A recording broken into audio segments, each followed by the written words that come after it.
জংলি। কেমন লেগেছে? অনেক ভালো লেগেছে। অনেক ভালো লেগেছে। খুব ভালো।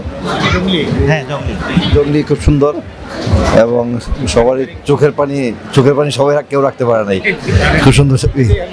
হ্যাঁ হ্যাঁ, অনেক ভালো লেগেছে। প্যারেন্টিং এর উপরে অনেক ভালো একটা ছবি হয়েছে অনেক দিন পর। হ্যাঁ, সবার ভালো লেগেছে। Thank you. হ্যাঁ, ছবিটা ভালো লাগলো। প্যারেন্টিং এর উপরে তো এটা নতুন ধরনের কিছু মেসেজ আছে। অবশ্যই ছবিতে কিছু ভালো মেসেজ আছে। প্যারেন্টিং এর উপরে আমার মনে হয় যেটা কিছু মেসেজ এখানে আছে, এটা আমরা অবশ্যই ভালো। ছবিটা ভালো, একটু ব্যতিক্রম ধরবে। আমরা এক ধরনের ছবি দেখি কিন্তু এটা একটু ব্যতিক্রম ধরবে এবং বিশেষ করে বাবা মায়ের জন্য কিছু মেসেজ আছে এখানে। ভালো লেগেছে। ধন্যবাদ। কি বলবো, বাংলাদেশে যদি কোনো মুভি বানায় তো এরকম হিস্টোরি মুভি বানানো দরকার, সবচেয়ে বেস্ট। আমরা তো অনেক ছবি বাংলাদেশে দেখি, কিন্তু বর্তমানে যে আমাদের দেশে যা ছবি আসতেছে সবগুলো সুন্দর ছবি। কিন্তু সবচেয়ে আমার ভালো লাগছে 3টা মুভির থেকে সবচেয়ে ভালো লাগছে এই যে জঙ্গি। সবচেয়ে ভালো লাগছে আমাদের, আমি 3টা মুভি দেখছি কিন্তু আমাদের সবচেয়ে বেস্ট জঙ্গি।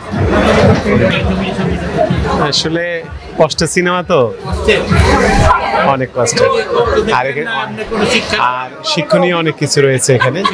যে অবশ্যই রয়েছে, মানে ভালোবাসা যে মানুষকে কত পরিবর্তন করতে পারে সেটাই তার প্রমাণ।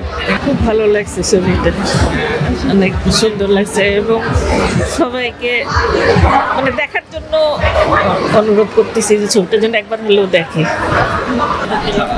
Good cinema. সিয়া মোহাম্মেদের অ্যাক্টিং চমৎকার হয়েছে, আর হচ্ছে কি এক্সট্রিমলি ইমোশনাল, খুবই কানেক্টিং, ভালো লাগছে। 10 on 10। ছবিটা এক্সিলেন্ট। হলে এমন কেউ নাই যে কাউকে হাজার পাষাণ হৃদয় যে সেও কাচ্ছে ছবিটা দেখে। মানে আমি ভাবছি যে এই ধরনের ছবি আমরা ফ্যামিলি সহ যাতে এসে দেখতে পারি, এমনই মানে বাস্তবিক ছবি আমরা চাই। না, অনেকদিন পর একটা বাংলা সিনেমা দেখলাম, খুব ভালো লাগলো।